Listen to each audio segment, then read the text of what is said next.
Andy, first of all, Atleti v Inter. I didn't know it was called the Diego Simeone derby. Where have I been? Well, if anyone had forgotten about that, obviously they would have been reminded of that by the fact that he sat there in the press conference before the game and said wistfully, "Yeah, I can see myself coaching Inter one day." Obviously, everyone stopped listening after that bombshell because he said afterwards, "I'm really happy here. I've got loads of work still to do, etc., etc." But once you've dropped the bomb, you can't. The bomb. But this is really one of those. Take it back, if you're you? like chatting to your wife or something, and you're saying like, "I could imagine myself someday dating someone else, but I am actually quite happy." Like, it's Someone one of those I used to things. date. You don't want to like. It's not. You don't want to go down there. Yeah, I guess he's so attractive that Atleti are happy to put up with a bit. Yes. I mean, because everything he's constructed there over recent years. But I think what was so interesting is working out what he was really trying to gain from that.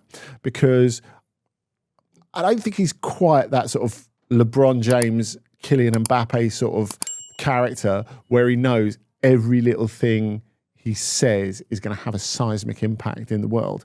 But Diego Simeone is Diego Simeone. And if he's saying something, he means to say something. I don't think there's any doubt about that. And I think to say that pre-match, it's just a gentle little stir. I don't think there's any doubt about that because I think if you go into this game, we've had Atletico play Inter in the Champions League recently.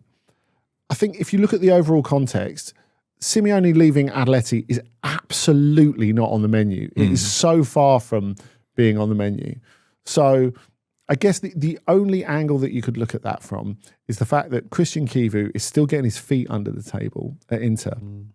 And this is a game that you know is going to be really intense, know is going to be really closely contested, and it turned out to be both of those two things, of course. And, of course, the bottom line, going into the game, it's a game loss that Atleti badly, badly needed to win. They did, though. They have been on a good run recently. It's the sixth win on the bounce in all But competitions. in the context of the Champions But of course, League. in the context of the Champions League, for sure. I just think with Kivu, I don't know how Machiavellian Simeone is, but you're right. He hasn't really gotten his feet under the desk yet. But there were like really big early doubts of whether he was up to the job. Yeah. And then they went on a good run that settled everyone down a bit. But then they just lost the derby. So I don't think everyone's like 100% sold on the project there, to use a slightly sort of problematic phrase. Well, I guess that's the thing, right? If you're Christian Kivu, of course, if you come off a derby defeat, like it's going to be felt for a while. But I think the way, as Nicky and I were saying on Monday's OTC, the way that Inter lost the derby, I mean, there are two ways of selling it. Firstly, you could say, "Oh, well, look, I'm a great replacement for Simone Inzaghi because we're doing exactly the same as last season in these big games. We're dominating and then not getting the result." And on the other hand, you could be saying, well, maybe Kivu is no closer to finding the remedy for that. Because obviously we talked about Inter in a domestic context with Nicky and the fact that, you know, they do have the best squad in Serie A, but, you know, will they find a way not to win this league as they found a way not to win the league last season? If we look at it in a Champions League context, they've done so much right in recent years. Now, again, the shadow of what happened in the final last season is sort of hanging over them. And so did this mean more to Inter? Like points-wise, they're fine, obviously, in the Champions League. But in that sense of stepping up to the biggest games, and especially after the loss to Milan last, did this mean more? Like, I've said it meant more to Atleti, but actually did it? Well, that's why I'm raising the prospect of Simeone, maybe thinking, again, how Machiavellian he is or is not. Maybe he's more emotional as a character. I tend to think that. But maybe he did think, well, this youngster, this Kivu, this upstart, he's got this very good job. He doesn't have a great record behind him. They're not fully convinced. Just going to throw some spice into the pot here and say that I might want his job at some point. You know, just have that. Let him have that at the back of his head going into the game. And the reason he's able to say that, let's not forget, just putting you all back a moment ago, the reason why it's the Diego Simeone derby is because he's got a track record with Inter. Let's not forget that. Yeah, it's always about that history, isn't it? Arguably, he's a greater legend at Inter than Kivu. Yeah, maybe. But I think you look at Kivu, if we're talking about the playing side of it, being part of some great Inter sides. I guess the thing is, it's really about the fact that Simeone is an absolute titan of a coach, and a titan of a coach who, as time goes by, makes less and less sense in a different context to Atleti. Maybe Inter is one of the only other places that he would make sense, because there aren't many. But like I said, I don't think anything's imminent. As he said afterwards, he's got his hands full at the moment and all the rest of it. And going back to why this was so important and the way that Atleti toughed it out was so important, that they can, in cricket terms, they can barely get the ball off the square away from home. I mean, like their defeats have been at challenging opponents, but ultimately quite bad defeats. The way they went down at Liverpool, having got themselves all the way back into the game, the way that they were really quite good for an hour at Arsenal and then completely fell to bits. So that puts so much more pressure on the home games. Now, we know how strong they are at the Metropolitano. There's no doubt about that. But Simeone will be the last guy thinking, we're not going to come out of this saying we performed well and only got a draw. The fact that I think in the second half and the second half of the second half, they chased that result really hard, which is something that we don't necessarily associate with Atletico, is something that really underlined how badly they needed this. Now, I felt it was a great game of push and pull, because I thought Inter started both halves better, and at the bits where Inter were playing well, in fact, a bit like the last time they visited the Metropolitano in the Champions League, the season before last, it felt like Atleti was struggling to stay with them in those moments.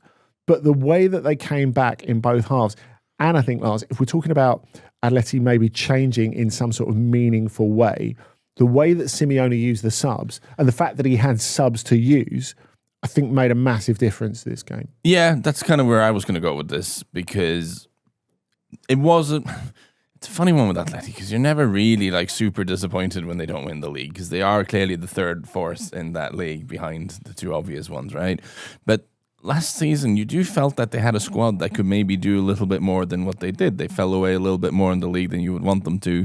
They were not as competitive in the Champions League as you would want them to. Too many draws domestically, and he's got quite a decent squad now. They've put a fair bit of money into this. They have given him some options. You don't spend that much to stand pat, do you? No, and there was maybe a sensation last season that he hasn't gotten the most out of the equipment that's been handed to him. So I think in this game, when you do have, you started Alvarez up front, you bring the Viking King Alex Sørloth off the bench. He wasn't hugely impactful, but Griezmann was he babysitting in the first half? Maybe, yeah. The Griezmann, he has got a young child, of course. Griezmann came off the bench and was more impactful, and I guess seeing Griezmann become someone who's more of a bench player and who's happy to play that kind of role is interesting. But he has a toolkit. He has things he can bring off the bench, and it felt like it was important in terms of the momentum of this game. Griezmann made a massive difference this game, actually, when he came on. And I feel it's quite interesting, because obviously, ideologically, Dotun, he's still quite important to Atletico. But he's not... I don't know if we can say... It sounds weird to say it out loud. He's not really a key player anymore. He's great to have, but so to have him come on in a big game like this and actually turn the game felt quite significant. I mean, when we're talking about the nuts and bolts of the game, it was all about Simeone, but not that Simeone. Because Giuliano Simeone, this was the sort of game you could tell he really relished, because he is a pest of a footballer. There is no getting around it. And, you had increasing confrontations, which he was often at the heart of in that second half. There was a lot of aggro. Like, we were multi-screening this, and every time, constantly looking over at the Atleti Inter screen, someone squaring up to each other, and it was aggro-tastic. It was like we were less the goals show and more the aggro show. The aggro show. Because not many bookings. Atleti. only one booking in the game, which I thought was very odd, given the general vibe of the of proceedings. But you're either giving one or you're giving 50. Yeah, I suppose. Yeah, but it's more fun if you give 50. I find. Is there any doubt that either of these two teams, Inter or Atletico, will make the top 8? I don't think Atletico will. I don't think they're good enough on the road, because if you look at their next two away games, against PSV and Galatasaray. Both of those teams need something. Both of those teams are good. And I don't like Atletico on the road in the Champions League. And I think they've given enough, not just last year or in recent years generally, they've given enough poor performances on the road in the Champions League. And I think a big part of that is Simeone and the way he approaches. Now, if the players can take it out of his hands, as I think the best Atletico side, go back to the 2021 title winning side, for example, I think part of their strength was we've got the big personalities to lead the team in the way that we see fit sometimes, rather than him micromanaging. I think that's quite an important difference. If this set of players is able to do that, then maybe. But they've disappointed so often on the road in the Champions League. That's why they badly needed this to make the 24. I think, because that's the first thing. Whereas Inter, I don't have any worries about them at all. I do think, in terms of, despite this game, despite the way it ended, despite the fact it's an incredibly satisfying win for Atletico, I tend to think that Inter are a genuine contender again for the back end of the Champions League. And until proven otherwise, for me, despite the name, despite the history, Atletico are not. That's interesting, because I'm not as convinced by this Inter. Maybe that is I'm making the mistake that everyone's made with this Inter the last few years, because they don't look like the most thrilling side in the world on paper. And when you watch them, the performances are not often memorable, but they have a knack for getting it done. Now, obviously, they didn't in this game, but broadly speaking, that is what's brought them to good results in the Champions League in particular. I mean, you could say this is an equivalent to them losing at Leverkusen in the group stage last season. It's a game that, it would have been good to get something out of, but really they can afford it. The question with Inter, as Nicky and I were saying on Monday, is it's about the big games. And can they deal with the big games? And funnily enough, the only place they showed they could deal with the big games last season was in the Champions League, in the back end against Bayern and Barcelona. But in terms of making the top 8, without getting too result specific, they're on 12 points. The next 3 games in the Champions League are really difficult. They've got Liverpool at home, then Arsenal at home. I think it's possible to. I mean, Liverpool currently disintegrating in front of our eyes. But maybe they'll have sorted something out by come December. Arsenal is not fun, and then they go away to Dortmund, which I think is kind of a nasty game right now. Kovacs have got them organised. I can see them dropping a fair bit of points there. Actually, that's interesting. The idea that's in my head that this is a game that would have been nice to get something out of. That they could afford to lose. And then you might have a different view of that in 2 games' time. You just look at the fixtures and go, hang on. And that's tricky. Whereas, of course, I concur with you on Atleti, actually, having thought about it. They've got PS for people who are not off. This is the thing with this transfer, with the new Champions League system. I do not have the mental capacity to constantly remember who everyone's playing, so I have to look it up. Because before with the groups, we know where we were, but now it's like, it's just too difficult. But looking it up, Atleti have got PSV away and Galatasaray away. Those are not superstar opponents, but they're nasty games. PSV coming off that result against Liverpool is not a place you'd want to go right now. Galatasaray, weird defeat this week, but again, going away to Galatasaray, not super fun. And then they've got Bodø Glimt at home in the last one, which, with all my Nordic bias, of course, I have to admit, no, I'm sorry, Dotun, I will admit, I think having Bodø at home in January is a bit of a gimme for Atletico, because of course we're in the off season in the Norwegian league then, where we have a summer league. So when the January Champions League games come around, Bodø are going to have a significant disadvantage. Talking of Leverkusen though, well, they went and got a result at Man City, as we know, earlier this week. I wonder, Andy, whether this is the turnaround that Leverkusen have been waiting for, the post-Alonso turnaround. Have they finally got their groove back, or was this something of a, if you like, is this the real deal, or was it just a blip? We don't know, but it did feel a bit as if it could have been a bit turning pointy. I was there in Manchester on Tuesday, and I went completely expecting Manchester City to roll them over comfortably. Obviously, I wasn't entirely expecting the lineup that Pep Guardiola was going to pick. And I know we can talk about finishes. I think when I was speaking to you on WhatsApp last night, I sent you a picture of the Man City bench, and I was like, look at this is possibly the best bench that there has ever been in a Champions League game. It was ridiculous. But that just means that starting lineup was a little bit big Carabao energy there. Like Yes. that was, it had big sort of Grimsby away in the Carabao Cup vibes to it. So you haven't forgotten that one. Yeah, and it's funny. I guess from that, you could argue that City gave Leverkusen a start. But I think even with that starting lineup, that diminished starting lineup, player for player, you would say City were better than Leverkusen by a degree. But when you can talk about City being those players being unfamiliar and playing with each other, that's the story of Leverkusen's season. Because you look at that starting lineup that they had at the Etihad, 4 of those players were at the club last season. And they've got a ton of injuries at the moment. They had a clutch of teenagers on the bench. The only really senior player they have on the bench is Nathan Teller, who comes on to sort of close things out at the end. And so, we talked about City being able to bring the big guys off the bench. They make 3 changes at half-time, one of which is not Erling Haaland. So you're like, okay, they're really determined to try and win this game without Erling Haaland. And when they go 2-0 down, obviously they bring on Haaland and Shirky. But it's just this joke, really, of them bringing on some of the best players in world football from the bench. Whereas Leverkusen, it's like a school trip. It's remarkable, really. And they've got teenagers starting the game as well in Christian Kofane and Ibrahim Maza, who's only just turned 20. By the way, Maza is only starting the games because of the injuries they've got in midfield, notably to Eki Fernandez, who they brought over a big expense at the start of the season.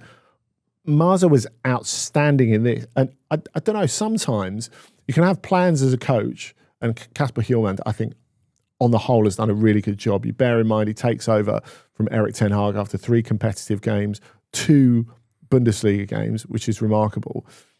And it's something I spoke about with both Mark Flecken, the goalkeeper, and Simon Rolfe as a sporting director afterwards. I guess the problem for them is that we talk about how busy the calendar is. For them, the issue is they've got a completely new team and they've got no time to actually work on it on the training pitch. And so for them to produce, regardless of what Pep Guardiola might have picked or not picked, for Leverkusen to produce such a coherent performance at this level, I think is absolutely outstanding. But in terms of like stumbling on solutions, Maza, I think, is a really good example of someone who had a brilliant game in quite a responsible midfield position just because they've been forced into playing him. And it's really worked. Well, the suggestion that it's a turning point, like I would argue that the point has already been turned. Right. If you look at their record under Kasper Hjulmand, like they've lost 2 games so far. Like, he's been there for 15 games. To Bayern and PSG. This is the thing, like 15 games in charge, they've lost 2, and that was against Bayern and PSG, which I think is kind of forgivable when you've got a completely revamped and young squad. But I think Kasper Hjulmand is an interesting appointment. It's a logical appointment in some ways. Someone who doesn't have a big club CV, but if you look at his time at Denmark, what he's really fondly remembered for is maybe not like razor sharp tactical acumen, but more emotional intelligence. He really shone in terms of maneuvering difficult issues such as the cardiac arrest and collapse of Christian Eriksen, and having to continue the tournament and get the squad together. Like he had to show a lot of like strong emotional leadership in that kind of situation, and that's something he's quite fondly remembered for. So if we're talking about emotional leadership, do you think that's just as important as the tactical side of it, given the changes that the squad has gone through? I think it depends on the context, but I think if you have a very, very young squad who are trying to, I mean, Leverkusen is always a very good incubator for talent, right? Because they're a club that are reasonably well funded, very well organized, and there aren't massive expectations there in the same way there would be for bigger clubs in Germany. It is essentially quite a small club. But these guys who are still coming in, even if it's Leverkusen, they will be aware that this is a team that went undefeated not that long ago, right? I think it hits a little bit different joining Leverkusen now than it will have done 5 years ago. Like, this is a team that has had some global names come through them fairly recently. So you're probably, if you are someone like, not even the youngest kids, the kids on the bench are teenagers, but someone like Malik Tillman, who comes in knowing like he's 23 now and he's got a bit of a reputation, and I think he's been good for them, but he's someone who will come in and feel like there's actually, I'm supposed to be the guy now.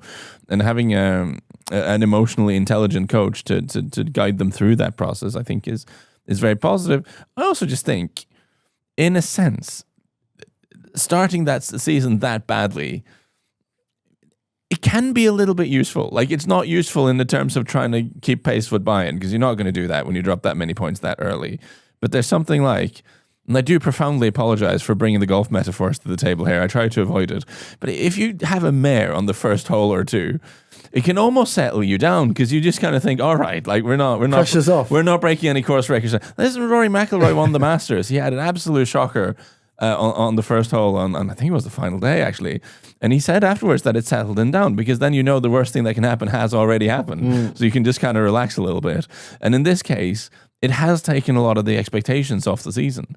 Because of the troubles they had early doors under Ten Hag, no one's expecting Leverkusen to hang with Bayern in the league. This has become almost like a building season when this quite young, quite recently assembled group of players almost kind of have a year to get to know each other. And if they can do anything in Europe, that's great. If they can make the Champions League, that'd be very, very good. But no one's going to throw anyone into the lake for having a slightly tough year, I think. So I think they're in quite a decent spot, really. Yeah, forgive your mixed metaphors though, because wrong sports. Mare is horse racing. That's also true. Yeah. But can they maintain their performance throughout the season with emotional intelligence? That's the question. I guess the thing that really impressed me about this is it was a game, as I said, where you went into it thinking like a cop a real thrashing here, and that they were so controlled and secure. Like Mark Flecken had a really good game, but I think the way that they collectively defended it 2-0, I think showed real progress. And if you look at the raw materials, they've got the players to be good. I don't think there's any doubt about that. You know, you look at Kwanzaa, like Bade, if we're talking about the defence, these are really good quality players. So it can be done. But the other thing is, if we're talking about the medium term of Leverkusen, I think you look at the players that they do have to come back. And, you know, you look at the experience of Hoffman, you look at Eki Fernandez, who I as I was saying before, I think will turn out to be really, really good for them as well. So they could get there. But I think beyond the results, the performances have been very uneven up until this point. I think you look at the game they played against Wolfsburg last Saturday, for example. Wolfsburg, who are awful at the moment, they go there, they absolutely panel them in the first half. It's 3-0 at half time. Then they concede a goal. They concede another one that's ruled out for a very, very marginal offside. So, and if they'd have gone 3-2, I think they would have been in a bit of trouble if they got brought back to that. And then they're not very good at managing it. Whereas I think this game, they managed it really well against really good opposition away in the Champions League, which I think is really impressive. So I think a lot of the games that they've got points from on that run in the Bundesliga has been off the back of them having good individual quality rather than giving good performances. It's a bit like, you remember like Manchester United under Ole Gunnar Solskjaer, you came out of a lot of games thinking, how did they get points out of that game? But it's because they have excellent individual quality. And I think compared to other teams in the Bundesliga, they do have really, really good individual players. So I think that will get them the points. I've always been confident that they'll make the top four in the Bundesliga. And that is a good result for them this season. When you look at that amount of turnover, when you look at the fact they had to bend Ten Hag after 2 Bundesliga games, to get in the top four all over again, and Lars, if they were to get in the top 24 of the Champions League, both in terms of prestige and in terms of finance, that's a good season, no? Yeah, and this has become my role here, to be the guy who pivots to the fixture list. But, you know, it's useful. Someone has to have, in the broadcast, someone has to do that. They've got, in the last 3, they got a Newcastle at home, because nobody knows the fixture list. They've got Newcastle at home, Olympiacos away, and Villarreal at home, which is kind of an interesting one. Because you could possibly even get max points out of that. I think that's possible, because Newcastle are very good at their best, but they've had a few really iffy away performances this season. Yeah. Olympiacos away is not easy. You don't love going down to Marinakis land there, but actually they're not the best Olympiacos. I mean, we absolutely taken apart by Kylian Mbappe yesterday. And Villarreal, fresh from kind of getting tonked by Dortmund, you'd kind of feel that them at home on the final day should be doable. Yeah, I mean, you look at Villarreal, and we'd all be talking about them if it wasn't for Ajax and Benfica, wouldn't we? Mm-hmm.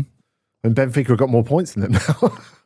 Remarkably. Yeah. Yeah. So if we're talking about this as being, well, the turning point already have been achieved, and we're talking about the top four as being. The point has been turned. What- Is that a sailing metaphor? Since we're mixing metaphors here, I'm a man got of me many back. seasons. Like You got me back. I'm equally comfortable both having a mare on the golf course and riding a horse into a hazard. Can I just say, if we were on some sort of boat, I get the impression you would be the captain. Nautical Lars, yeah, I think that'd be fine. I would be below deck preparing the hors d'oeuvre. I wouldn't be doing any of the actual sailing, I don't think. But at some point, they're going to want more than top four, aren't they? At some point, they're going to want to return to their glory season, aren't they? Well, are they? Because I think the thing with Leverkusen is their strength is they've always known what they are. Like Lars says, they're not a massive club. They are a well-funded, successful club who, if they can get into the Champions League season after season after season and say, I don't know, one season in 5, have a half challenge for the Bundesliga, then great. Or have a crack at a European trophy, then great. But they know that they can't become Bayern. You could argue what's messed with Dortmund's heads in the last decade is this growing sense, certainly globally, that they should be a challenger to Bayern. They shouldn't be a challenger to Bayern. They should be the best of the rest, though. Let's not start the Dortmund conversation. That is true. But I think there is. But this. like in every full self-improvement mode here. But like in every challenge lies an opportunity. This is true. Like but Leverkusen can look at the fact that they're kind of a smaller club, not super culturally relevant, not super lot of fans like that. Not that many people care about Leverkusen. But that, like I said earlier, can be a real advantage. Like it can give the young players a little bit of respite. You can do things like sack your manager a couple of games into the season, and it's not a massive scandal because at the end of the day, not that many people care about Leverkusen. And because it's Erik ten Hag. There's also that. There's also that, and it means you can be left alone to do your work. And I think that is an advantage for them. Here's a question for you, Lars. What's more important, or what should be more important to any club? The Conference League. The food in the press room. We're going to What, get there are on to- options? Multiple choice? We'll get on I went too soon. You went too soon, indeed. I was going to ask whether it's the Conference League doing well in the Conference. Not the Conference League, I think. Well, I'm sorry, I'm interrupting a lot today. Well, Come on, we've got to exactly. finish So, it. I'm not so the excited Conference to be League. in the studio. I can interrupt now. Shall I rest my case? Hit him with the trophy. It's a big trophy. Okay. The big trophy is your domestic league.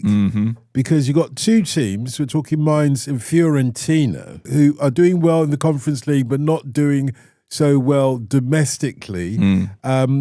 Mainz, I think, have got 3 out of 3, have they? Already in the Conference League. Yeah. Fiorentina, of course, have done well previously in the Conference League as well. But both teams are hovering around the relegation area in their domestic leagues. What's more important? Oh, the most important thing is clearly not to get relegated. Like, not even close. Like, but they're slightly different cases, right? Mainz have had yo-yoing tendencies in the past, and I think Mainz being in European competition in general is a real achievement. I mean, when Bo Henriksen took over, I think they were in the relegation zone, weren't they? Back in 2024 when he took over. So him taking them.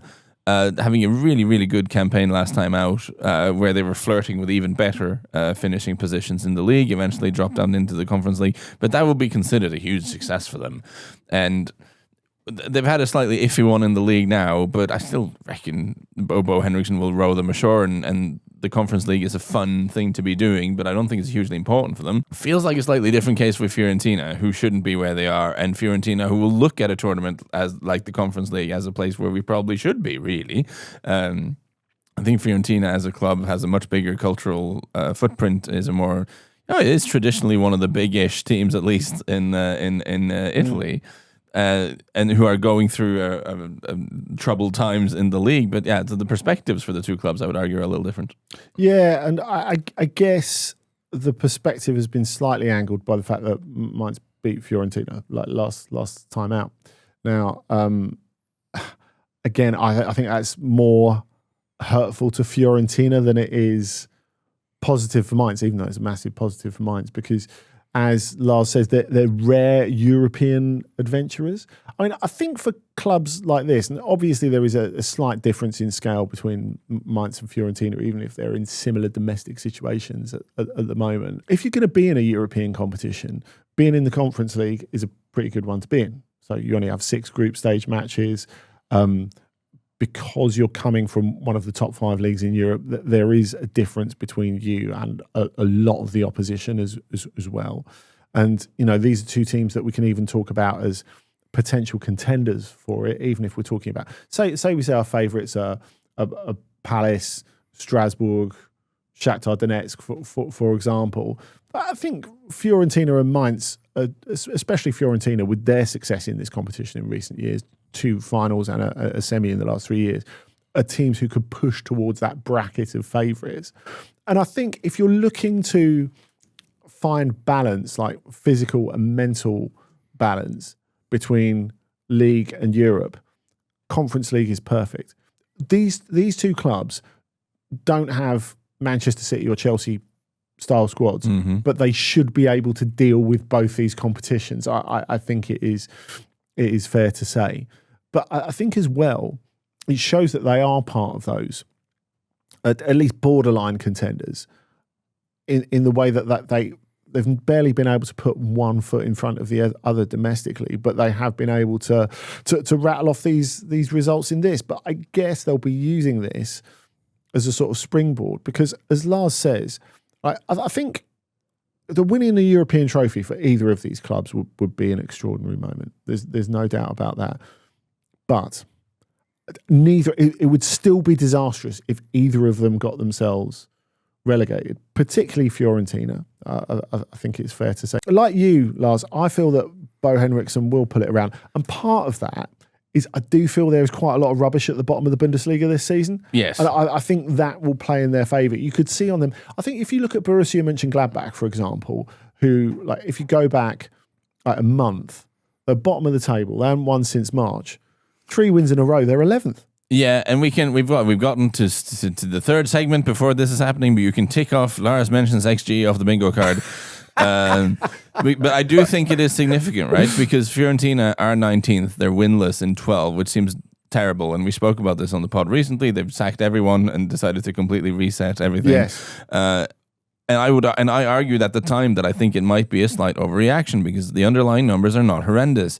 In terms of their XG difference, they're more like lower mid-table. They're sort of like 12th or something on the XG. When you look at the fact that Moise Kean has been out for a bit, of course he returned against Juventus at the weekend, that answers a lot of that, really, doesn't it? Underlying numbers suggest that they're not actually the worst team in the league. They're not scoring goals and they're being a little sloppy at the back. And that is a bad combination. Like, they need to get the production going up front, and then I think they will be fine. I don't think necessarily a total reset was needed. But it's a similar story with Mainz. Again, they're 17th in the league, but the XG has them in lower mid-table. So the underlying numbers suggest that even though it looks very dramatic in the league for the both of these, they'll both probably be fine. They don't necessarily need to. Maybe so, but how can we explain the difference, though, in success? On the one hand, Mainz flying in the Conference League, but doing so poorly domestically. Doesn't seem to make sense, does it? I don't want to be a total cynic about this. I think this is more stark when it comes to the English team in the Conference League, which, let me repeat that, shouldn't be there. But it's also true when it comes to the other teams from the top 5 leagues, is that they have a huge advantage in this competition. Even when it's someone like Mainz, who we don't consider like a big team, their opponents they've beaten Omonia Nicosia, who, are not a bad team, but they've got Stevan Jovetic. Well, actually, Stevan Jovetic was rested. They had to rest Stevan Jovetic for this game, Omonia Nicosia. As is only right at his age. Yeah, you got to be a little careful. And they've beaten Mostar, I think, in this tournament. These are teams that are like, I love the Conference League. It's been a really big success, I think, because it's given teams from those smaller European leagues a chance to go abroad, and it's given their fans an opportunity to go on a European adventure and stuff. But you do bump into these teams from, again, much worse when you face the English team, but again, when you bump into teams from the top 5 leagues, you are a little outgunned. I would kind of expect teams like Fiorentina, like even Mainz, to dominate this competition when they're in it. Yeah, I think that's it. And I think in terms of the difference that Lars was talking about between actual production and being able to finish it off, I think you look at Moise Kean's injury. I think for Mainz it's a little bit more serious because they lost Jonathan Burkhardt in the summer to Eintracht Frankfurt, and he's just for a club of their level, a player like that is simply not replaceable. I think that's quite difficult to do. A lot now rests on Nadim Amiri, who probably had the best season of his career and got recalled to the Germany squad after 6 years out. He's a very good player. He's great. If you're doing a sort of this could be a fun OTC segment one-wide, do in an international break or something. Do a Europe-wide search of players who probably should be at a bigger team somehow. Yeah, Amiri certainly. With no disrespect to Mainz, but every time I watch him, I was like, this guy's handy. There is a bit of that, like you were saying with the Conference League. Even clubs like these, who are, I think not. It's fair to say not Champions League level teams. You probably still get that feeling. That feeling when you're playing five-a-side and there's one guy on the other team who's like ridiculously good. You definitely get that feeling from a Nadim Amiri or a Rolando Mandragora. Mm-hmm. Like if you're playing for Ammonia Nicosia or Noah, you're thinking, oh my God, who's this guy? I can't get anywhere near him. Yeah. I think there's probably part of that. But I think it's something that Paolo Vanoli, the new Fiorentina coach, talked about. That actually, not only will the Conference League not hold them back, but for him, I think a new coach getting to grip with his players, it's different for Bo Henriksen, I think, who, like you, Lars, I have faith in. I think if you're Vanoli, you're sort of looking at this and thinking, this is a situation actually where I can see my team in match action, where there's not the immediate pressure that we absolutely desperately have to get a result. By the way, let's say Fiorentina, 12 games into the season, they haven't won yet, which is really bad. Now, the last two games where Vanoli's taken over from Stefano Pioli, they've played okay.